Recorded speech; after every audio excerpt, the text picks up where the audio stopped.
Daf 15, and we have some beautiful Haggadot, but first a little halacha. We're talking about the libations, the amount of wine that one brings with various types of korbanot. Basically, this all comes right from the Pesukim that are in Sefer Bemidbar, chapter 15. There are three categories. Two of them are easy. Anything that's a big animal, cattle, cows, oxen. For that, you bring 6 lugim, efahin, which is 6 lug.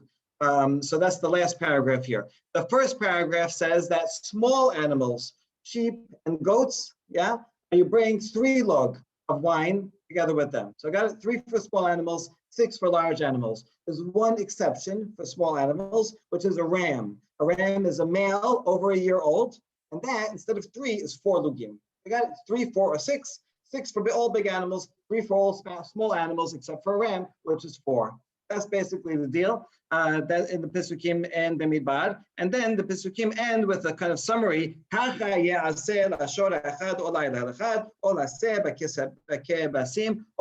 summary statement. We're going to analyze that summary statement. Okay, we begin. The Gemara asks, what about a Rachel? Rachel is a female sheep that's over a year old.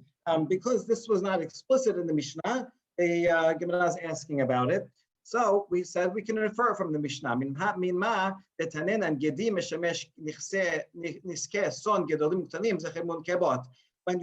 someone would come and pay the cashier in the Bet HaMikdash and give them money, the cashier would give them a receipt.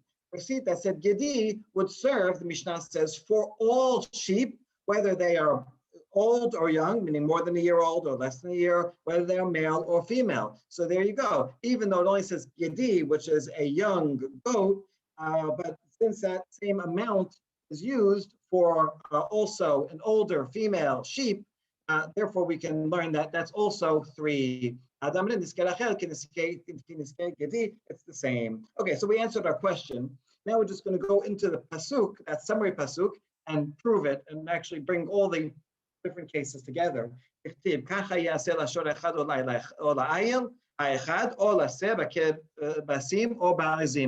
everything in this pasuk is extraneous. Those pasukim beforehand already listed all of these and what you bring. So the Gemara is going to use this to prove everything that's not explicitly mentioned. Lashon ha'echad, which they're taking it to mean one law for all bulls, all oxen. This teaches that there's no difference between a calf, a young ox, and a short, an adult ox. Now,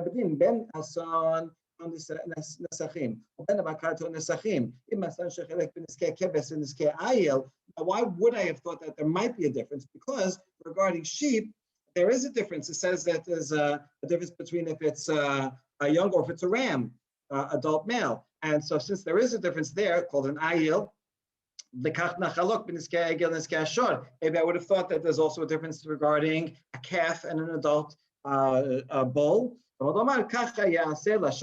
Therefore, you see only one law for all oxen, even if it's young. And now the next phrase in that summary pasuk, that's the ram.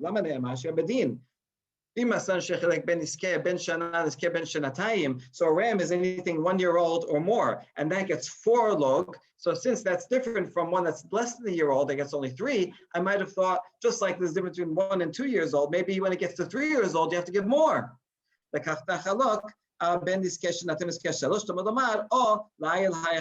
it says, or for 1 ram, meaning all the cases of ram, 1 year and up, 2 or 3 years, doesn't matter, but it's all going to be 4 log. The next phrase, why do I have to need that summary statement regarding all the sheep? Since there is a difference between a sheep and a ram when it's young or old. I might, for a male, I might have thought I make a difference for a female also. Rachel, that's female and more than 1 year old. Maybe that should also be 4, like a ram. Therefore, the last phrase says it doesn't matter. When it comes to a female, it's going to be all the same. Good. Now we got all the sheep. How about goats? About azim. Lama ne'emad. Why does it say or goats? Since regarding sheep, there's a difference between male that's less than a year old and male that's more than a year old, 3 or 4 lugim. Maybe I thought regarding goats that a kid less than a year old, 1 would be 3, and maybe a taish, an older goat would be more. And so therefore it says or izim, which shows that the same, young and old. All of them are 3. Okay, good. So now we understand we solved that problem. Now next, B'Shem Hayom Katuv. When the person, cashier, would give a receipt to the person who bought some wine, it said the name of the day of the week. That way, it says today, Tuesday. That way, if someone lost it and found it on Wednesday, they couldn't cheat and then go and get lug on Wednesday, like the New Jersey Transit tickets, or the different colors each day, the ones that they put on the seat. Now, a question: what if you save it for next week on Tuesday, right? So that's Tuesday. You're going to save it for next week and get something on the Tuesday. So that's no good. So you know what? They wouldn't write only that. Also, the name of the priestly guards. The priests, the Kohanim, were split up into 24 groups, and they would take turns. 24 weeks, each one would have a turn, and then they would start again from the beginning. So they wrote Tuesday, and the family of these Kohanim, they're one. That way, the next week, there's a new family. You wouldn't be able to use it. Now the question, maybe you'll wait till 24 weeks from now when that same one comes and it's also Tuesday. Shem Hayom, Shem Shabbat, Shem Chodesh HaKatuv Alehen. They also put the name of the month, right? So now if they were, in Nisan, and now 24 weeks later, it's not going to be Nisan. So between the day of the week, the name of the day of the month, the name of the Kohen family that's in charge, it's going to be a long time till you have all that combination. This guy's not going to hold on to the receipt for that long just to get a gallon of wine.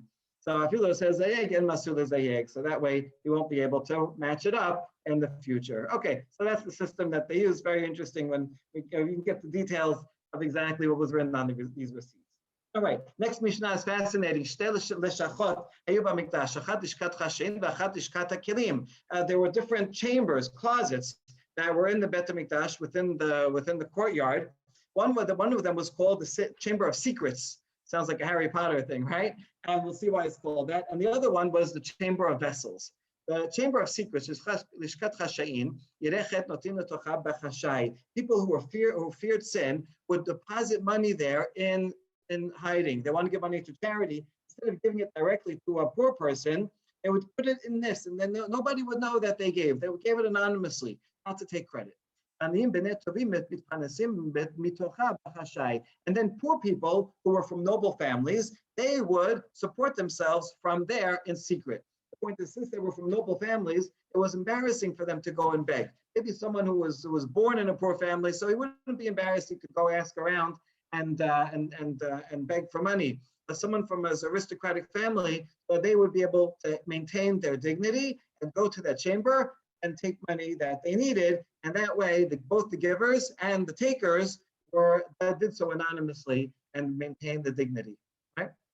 This is where we learned that halacha from that we still do today. Now, that's the Chamber of Secrets. That's why it's called secret. Lishkat HaKelim, the Chamber of Vessels. Let's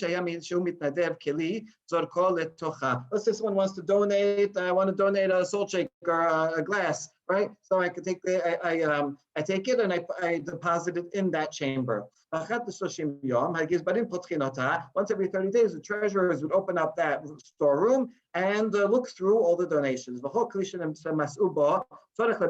it was something that they actually needed for the temple maintenance, someone donated a hammer or something. Oh yeah, we need this. This is useful, or a bowl or something. So then manichinoto, they would leave it on the side and say, okay, we're going to use this. If it's something that they don't need, another vase from Yellow Door, we don't need another one, right? So then they would sell it, and with the money, they would use the money for the temple maintenance, and that's what they did. Okay, that's the Mishnah. Now the Gemara is going to explain further. These two sages, they were, Nasim means the supporters, they were in charge of the charity funds. And they would give this third sage one coin every so often, and he would give it out to other poor people. If you have a Bikur Cholim, the trustees deposit money, and then the caseworkers will be the go-betweens and give it to the poor people. That way, the trustees don't actually know who they're giving it to, and the other way around. So they would actually practice, even though this was done in the Bet HaMikdash times. Even when the Bet HaMikdash was destroyed, the rabbis would replicate that kind of system, similar to what we do today with our charity organizations. One time there was this Rabbi Zechariah, the son-in-law of Rabbi Levi, and everybody would malign him. They would say bad things about him, because he would take charity money and he didn't need it. They saw him driving around in a Porsche and all that, and he's taking money from charity. So people would say terrible things about him.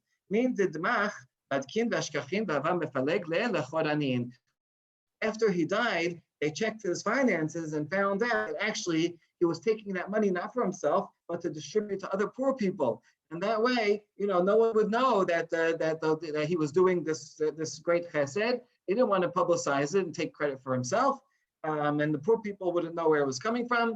And so he's actually doing a great thing. So he was falsely maligned. So that should be a warning not to assume that people are taking things for themselves. We hear stories sometimes now about people, like after they die, we find out all kinds of acts of chesed that they do. Rabbi Chinina,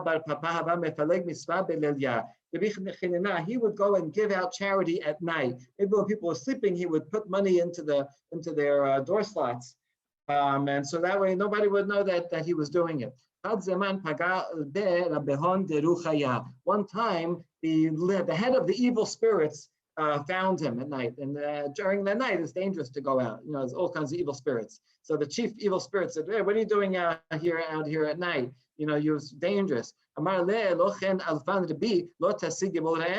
evil spirit quoted a pasuk. They're also learned, these evil spirits, and said, "Didn't you teach, you rabbi, teach that you should not trespass on your neighbor's border? Just like if you have a house and next door, you shouldn't move your fence over to take some of their land. So too, the daytime is for human beings, the nighttime is for evil spirits. You shouldn't be here. You're trespassing on our time to be out in the open."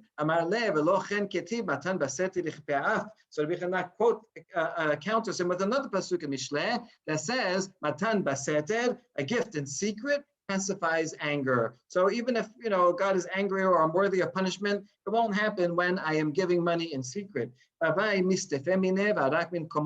evil spirit heard that, he was afraid of the rabbi, and the evil spirit ran away. So you see, the rabbi was safe to do his chesed work at night. Pasuk in Tehillim 41, you'd expect it to say, "Happy is the one who gives money to the poor." Instead, it says, "Happy is the one who maskil, who is knowledgeable of the poor." What does that mean? That he thinks about the poor. It should say, "Give to the poor." Rather, it teaches us that happy is the one who thinks about the mitzvah. What's the best way to do it? How can I do it in a way that will maintain the dignity and give them exactly what they need and when they need it? So you should always be maskil. Don't just give in a haphazard way. Do it thoughtfully. What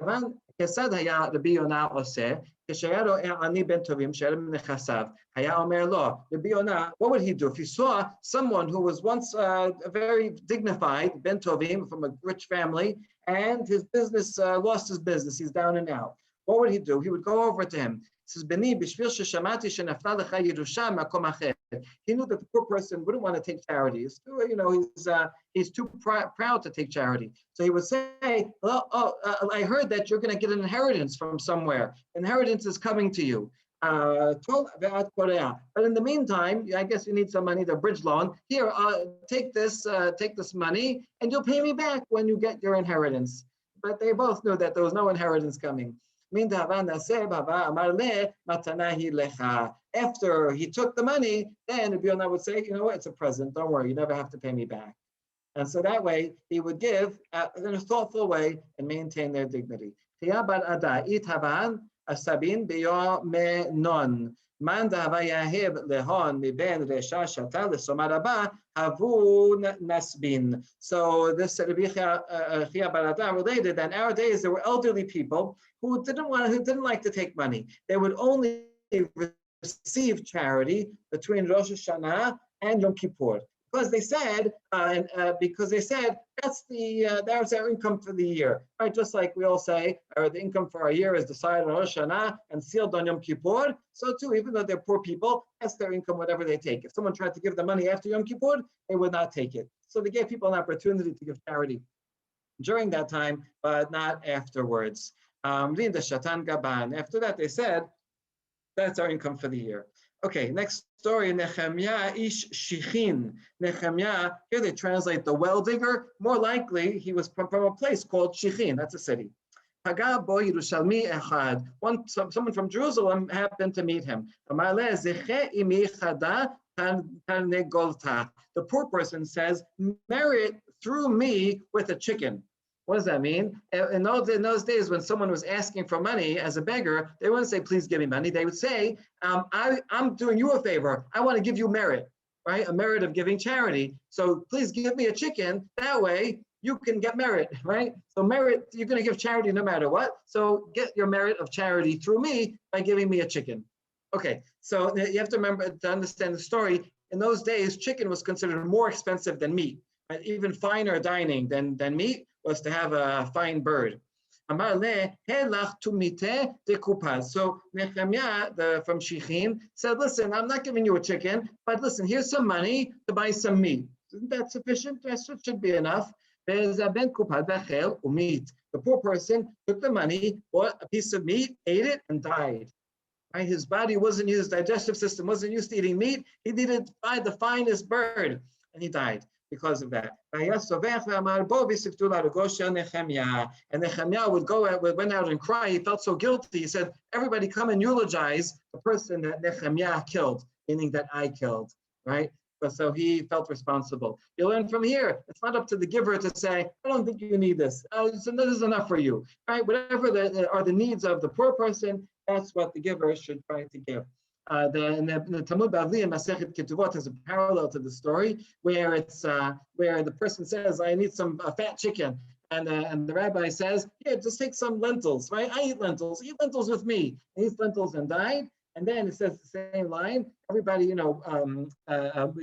mourn for the person that the rabbi killed, but then the Gemara adds there, well, maybe they should say, woe to the poor person who got himself used to such a high level of eating, and now he's dependent on other people to provide him that. So the Bavli gives the counterpoint, right? The responsibility both of the giver to give whatever someone says they need, but also the responsibility of the receiver to rely on less so that the community doesn't have to come up with money to support such a high level of living. Okay, now we have a famous story about Nachum Ish Gamzo. He's known as Gamzo. Everybody thinks his name is because he would say Gamzo L'Tova. He would always say this too is for good. That's Midrash on his name. His actually his name. He came from a place called Gimzo, the city. So Nachum from Gimzo. One time he was going to visit his father-in-law and he was bringing a gift. He was bringing a whole tray of a whole meal. On the way, someone who's a poor person who was afflicted with boils met him on the way. The poor person says, have merit through me by giving me what you have over there in your tray. Give me that meal, and that way you will merit by giving charity.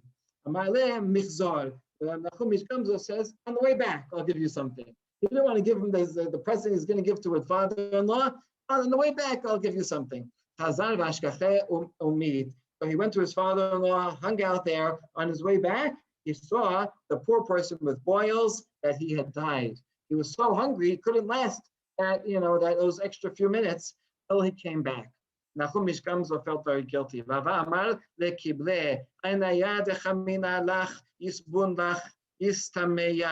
So then he would say, I saw the man, and he said about himself, my eyes that saw you and did not give you food should be blinded. My hands that did not stretch forth to give you food, they should be cut off. My legs that did not run to give you food should be broken. And that's in fact what happened to him. So now he's sitting in bed with no arms, no legs, and blind. Such a sad sight. Rabbi Akiva, his student, went to visit Nachum Mishkamzo. Rabbi Akiva says, woe to me, I have to see you in such a sorry state. Nachum Mishkamzo in the bed says, woe to me that I don't see you in such a sorry state, Rabbi Akiva, right? You shouldn't have, I have pity on you that you still have your arms and legs and your sight, right? I wish you would be like me. Rabbi Akiva says, why are you cursing me? Well, how about you? You're rejecting suffering? Suffering could be good. I did something bad. I had no mercy on this poor person with boils. God was coming to me. But Yisurin, suffering atones for a person. We learn lessons from it. It's like a sacrifice. And so, therefore, you should not reject Yisurin. Rabbi Akiva actually learned this lesson from the Nachum Mishkamzo. And throughout the rest of his life, Rabbi Akiva was known. He became an actual martyr. He gave up his life, and including suffering. And this was one of his important teachings. So you see how he learned it from this story. Okay, another story about a blind person. Rabbi Hoshaya, the great Rabbi Hoshaya, he was the master of or teacher of a certain blind man. And the rabbi would go and eat with the blind man every day. Great chesed to do. One time, the Rabbi Hoshaya had guests. And so he didn't go and eat with the blind man because he had to tend to his guests.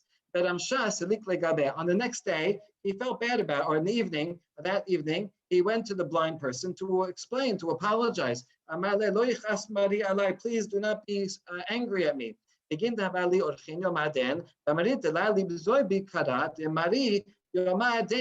Begin ken la chalit im mari. It says, because I had guests today, I didn't want you to be demeaned in front of the guests. I would have invited you over. He's blind, he can't see what he's eating and drinking, and food gets on him, and then the other guests would make fun of him and demean him, and there wouldn't be understanding. And so I said, for your own honor, I decided not to invite you, and that's why I didn't come and eat with you. But he wanted to explain why. אמר לה, אתה פייסת למען דמתחמא ולחמא, דן דחמא ולא מתחמם, יקבל פיוסך. A beautiful line. The blind person says, you had mercy on someone who is seen but doesn't see, meaning himself. Right? People can see him, but he can't see. You had mercy on me. So therefore he, meaning God, who sees but is not seen, should have mercy on you. So right? You had mercy on me, and I'm seen but can't see. So God, who's the opposite, should have mercy on you. The rabbi says, wow, what a beautiful aphorism, what a beautiful prayer you just said. Where did you learn that from? I heard it from the story about Rabbi Eliezer ben Yaakov. What is that story? Oh, the Rabbi Eliezer ben Yaakov, one time, in the city of Rabbi Eliezer ben Yaakov, someone who was blind came to a city. We call a blind person Sagi Nahor, great light. It's a euphemism. And that phrase became how you say euphemism in Hebrew. Lashon Sagi Nahor. You go to someone who's fat and you call him skinny. They say, oh, that's Lashon Sagi Nahor. A great light means blind. So this blind person came to his town. When they were sitting, Rabbi Eliezer ben Yaakov sat below him. Right? Like when they're sitting in the lecture, there would be, or in a public place, so the most important you are, you sit in front. Those who are less important sit below. So Rabbi Eliezer ben Yaakov set himself below the blind person. The blind person can't see where he's sitting or anybody else is sitting. Not everybody else can. And why did he do that? So that people looking will say, if this person was not a great man, certainly Rabbi Eliezer ben Yaakov would not sit below him. So Rabbi Eliezer ben Yaakov, we don't know who he is, but Rabbi Eliezer must know who he is, and he must be a great person. So we have to afford him honor.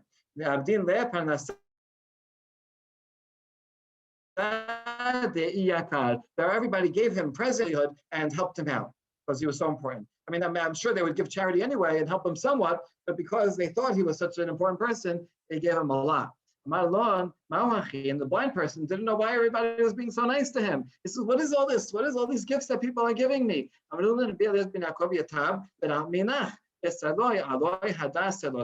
they explained to him, Rabbi Eliezer, the great rabbi here, he sat below you. And so the blind person said the following prayer. Says, you, Rabbi Eliezer, you did a great kindness to someone who is seen but does not see, meaning me, the blind person. Then said, he who sees but is not seen, meaning God, should do great kindness to you. So that's the origin of that prayer. And this other blind person heard about it and repeated it. Good. One time these two rabbis were walking around Lod, the city of Lod, where the airport is in modern Israel, and they were looking at all the different synagogues that were there. Beautiful synagogues with architecture and beautiful materials. So one rabbi said, look how much money your forefathers invested in the synagogues here. Right over generations, they must have put so much money in to build these beautiful synagogues. So he's saying something nice. But the other rabbi responds and says, how many souls did the forefathers invest here? Meaning as a denigration. Weren't there anyone around here that could have studied Torah? Instead of putting all that money into buildings, they should have used the money to support sages that they would be able to study Torah. Instead, what do you have? Beautiful buildings with unlearned people, nobody to use them. So, we see this happen sometimes today. People like to donate to the building fund and make a beautiful building, but then you see there's no activity going on. Better to invest in people than in just buildings. Okay, wonderful lesson. A similar story, Rabbi Abun Abad Ilan Tada'aya. One time Rabbi Abun donated a lot of money to build gates to Sidra Rabbah for the study hall. Beautiful gates. So Rabbi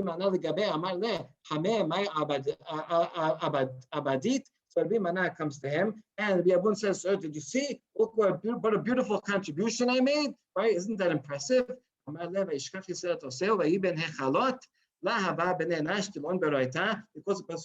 that Israel has forgotten its maker and built palaces. What does it mean? How could you build palaces for God and yet forget God? It says, well, aren't there people here that were worthy, had potential to study Torah? You should have invested the money in them rather than on these impressive gates.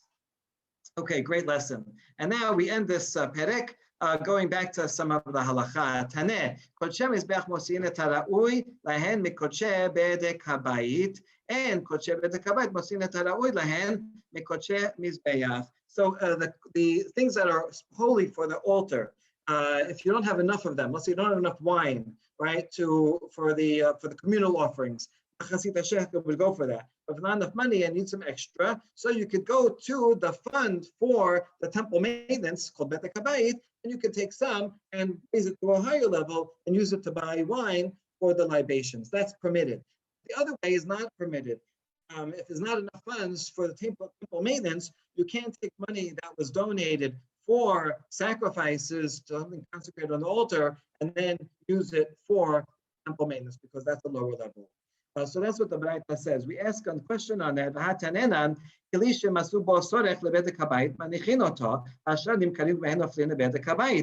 the Mishnah that if someone donates vessels and we need it, so we leave it on the side. But if it's not needed, then you sell it, and the money goes to the temple maintenance. It sounds from there that you have to use the money for temple maintenance. You can't use it for anything else. Amar B'Chizkiah, Hini matnita, lishkat bedek habayit. B'Chizkiah says, Hini is a term only found in Yerushalmi. It means can he. This is how you should understand matnita the Mishnah. It doesn't have to go to temple maintenance. It goes to the goes to the chamber for temple maintenance. Once it's in that chamber, if you need some for some wine libations, it's permitted to use it for that purpose. And so with that, we complete the fifth perek and we begin the sixth perek with an absolutely fascinating discussion about where is the Aron HaBerit nowadays? Where is the Ark of the Covenant? Okay, so here the Mishnah teaches, go to the next page. שלושה עשר שופרות, שלושה עשר שולחנות, שלוש עשרה השתחוויות היו במקדש. There were 13 horns. Horns means baskets that were shaped like a horn, narrow on top and fat on the bottom, and there were pushkas. People would donate money in them. There were 13 different donation boxes for all different kinds of things. One of them was for Machasita Shekel. That's why they mention it here.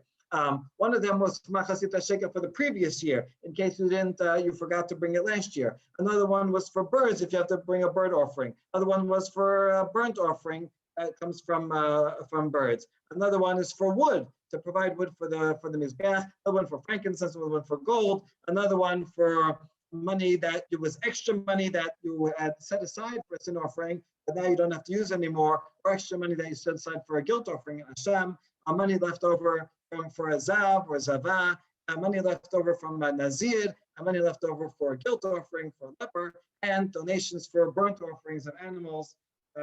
So those are the 13 different boxes. You have to, if you needed something, you came and put your money in the correct box. That's why we brought it here. And there was also 13 different tables. We know the shulchan that's in the Kodesh. That's here in letter F in this diagram. But besides that, there were other tables that were used. In area A, that's when they prepare the animals, so they need tables to put things on. And B, so there were 8 over there, and B there was 1, and C there was 1, D, E, so altogether 13 tables.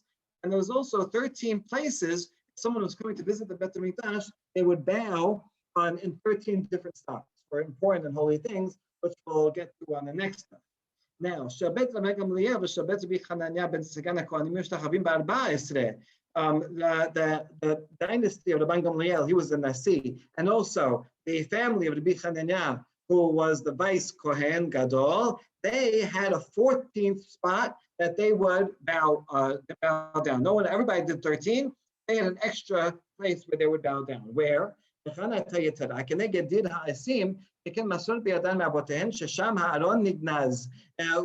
the chamber of wood, we already learned about 2 chambers. Here's another one. There was one closet where they deposited all the wood, the logs that they would use to burn on the Bet HaMikdash.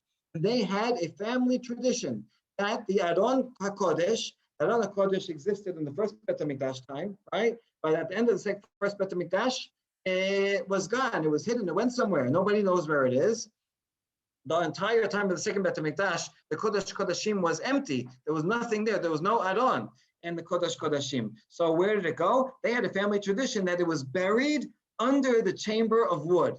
And so they would bow at the chamber of wood in honor of the Aron that they believed was buried underneath. In fact, here's an amazing story. One Kohen was in the chamber of the wood, and he was doing some work there, and he noticed one of the floor tiles was different from all the other ones. It was a little loose or a different color. He came to tell his friends, oh, I think I found where it is, right? It's under this tile. He didn't get to finish his sentence. He was saying, I found the floor tile, and he died, right? In other words, this secret is not to be revealed. And then they know for sure that must be where the Aron is, if such a great miracle happened, to make sure that this secret would be kept quiet. Okay, this is an amazing Mishnah. It does remind me, in the second book of Maccabees, the books of Maccabees are in Apocrypha, starts off with a letter that says that Yirmiyah, before the Bet HaMikdash was destroyed, we saw that the destruction was coming and didn't want the Aron to be taken. So he took the Aron to an undisclosed location. Someone tried to follow him to find out where it was, but that guy never made it, right? So that's another tradition that Yirmiyah hid it somewhere. Okay, so there's lots of traditions about this. Now the Gemara will expand. These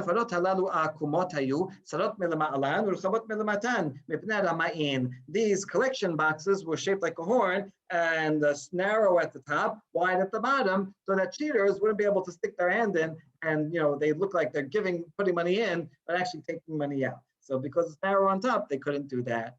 תענה בשם רבי אלעזר, הארון גלה עמהן לבבל. מה טעמה? לא יוותר דבר, אמר אדוני, אין דבר, אלא שדיברות לתוכו.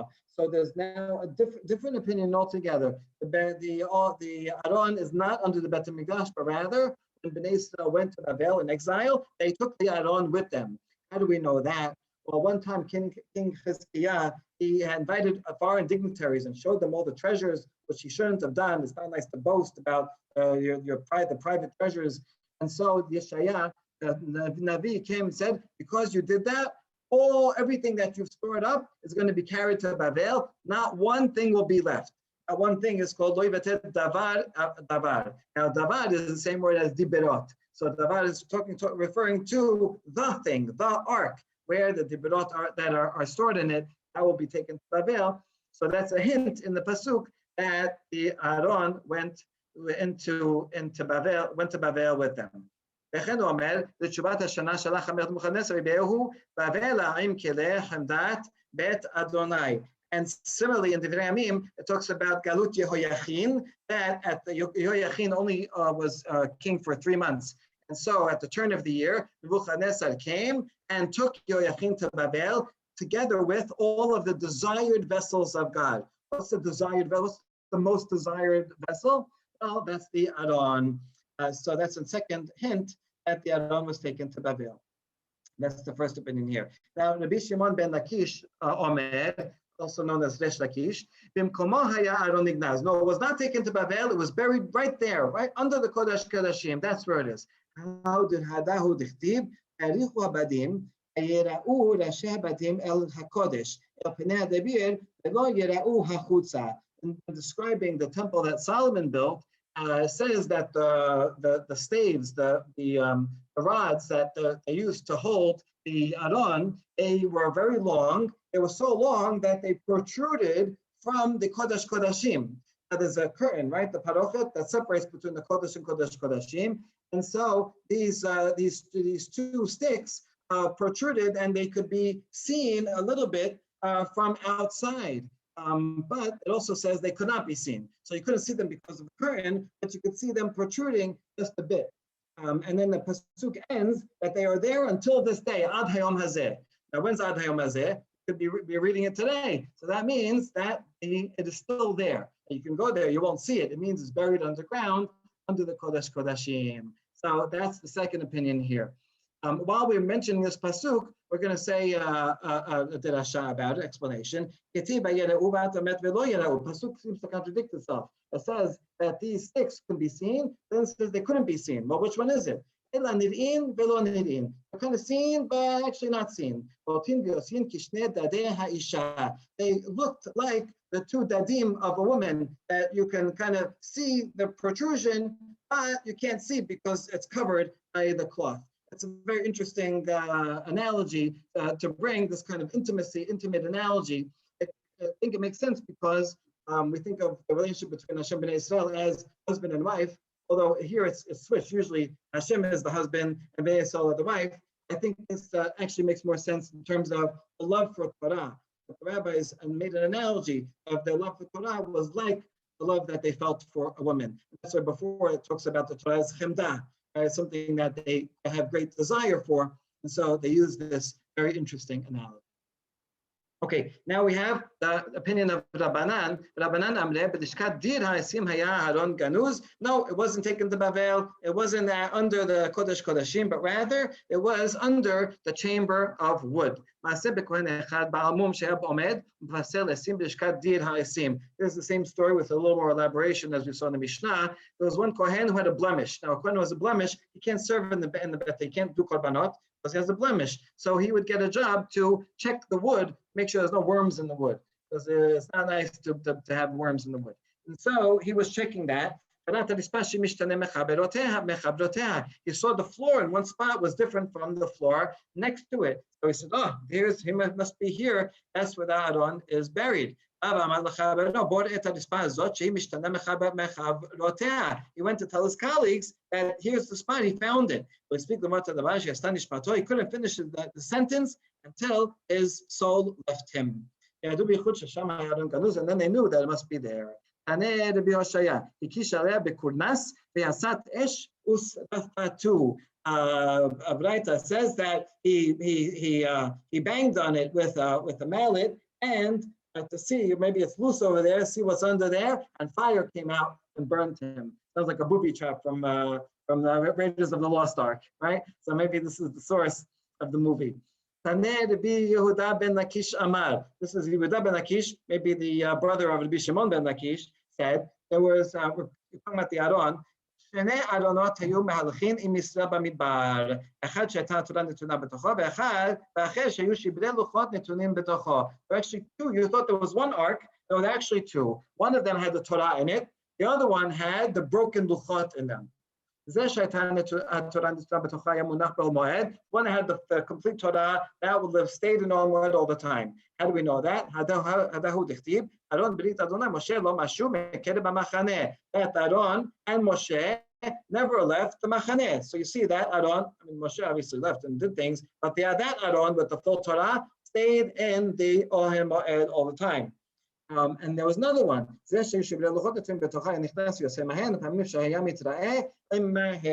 the one that had the broken luchot, that would go out to war with them, and when they were finished, they would come back. And that one was seen among them. The one in the Ohel Moed was hardly ever seen.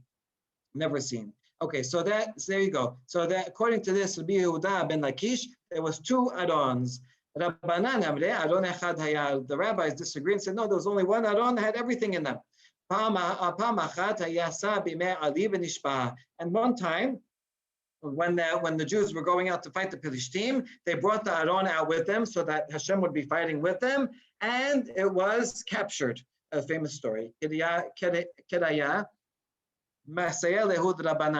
try to bring a couple of proofs both ways, and that'll be end of the daf. So there's a proof that shows on the side of Rabbanan that there was only one Aron. Where? When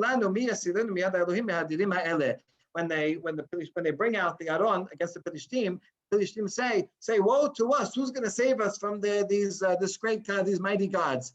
It means that they never saw such a thing in their life. So you see, there's only one Aron, and no one ever saw it, and that's why they were so afraid. But there's another pasuk that proves that there was two Arons, where Vayomer Shaul Achia Gisha Aron HaElohim. Later on in Shemuel Aleph, when Shaul was in a different war, he told Achia the Kohen, bring the Aron. Now, Aron b'Kiryat Yarim haya. What do you mean bring the Aron? Aron was captured by the Philistine because they ended up winning that war. They didn't want the Aron with them because it brought them bad luck. It brought other people bad luck in Bet Shemesh. And finally, the Aron ended up in Kiryat Yarim for many years. So during this war that Shaul, what do you mean? How could he say bring the Aron if the Aron was in Kiryat Yarim? Therefore, it must be that there were two Arons. One of them was captured.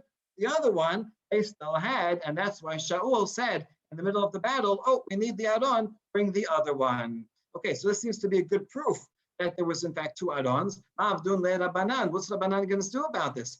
No, what Shaul said actually there was not bring the Aron, but rather bring the seats, what the Kohen wore on his forehead. Okay, this is quite interesting, like where the rabbi is getting from. The pasuk says, bring the Aron. How do they translate that? That mean bring the seats. Right? They're just trying to just trying to find any explanation.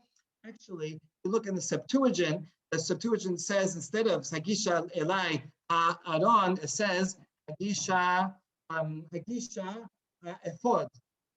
And in context there, if you look at other Pesukim surrounding it, it says that Achia brought the ephod. In other cases, he says, bring the ephod. So when the rabbis, when they answer here for the rabbis, that say, bring the seats, they probably have some textual evidence for saying that it's one of the garments of the Kohen Gadol, and in fact, not the Aron. So there's probably this is, I think, actually a good answer. Okay, Kiryam Yisrael Rabbi Yehuda ben Lakish Aron Yisrael Yehuda Yoshebin Ba Sukkot. Another proof for the opinion that says there's two Arons is when Uriah. Remember, David brings Uriah back from battle, and he wants Uriah to go home and be with Bathsheba, so that any child born, they would think everybody would think is Uriah's. So David says, Uriah, go home. Uriah says, no, how can I go home? Aaron and Israel and Yehuda are sitting in booths out in the front lines in battle, and I should go home and be with my wife? No, I can't do that. Now, what do you see here? That the Adon was in Sukkot, the Adon was in battle. Now, was it really there? Allah, Adon b'Sion haya. Wasn't Adon in Sion, in Jerusalem, right, at the time?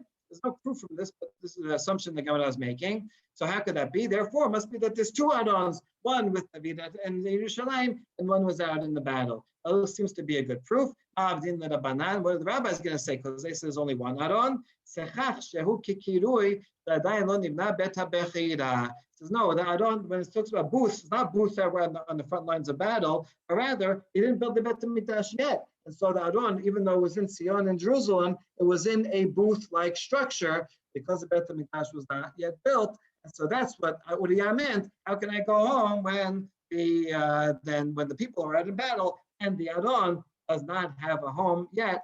And that's what he meant. In fact, there was only one Adon. Baruch Adonai Olam, Amen ve'amen.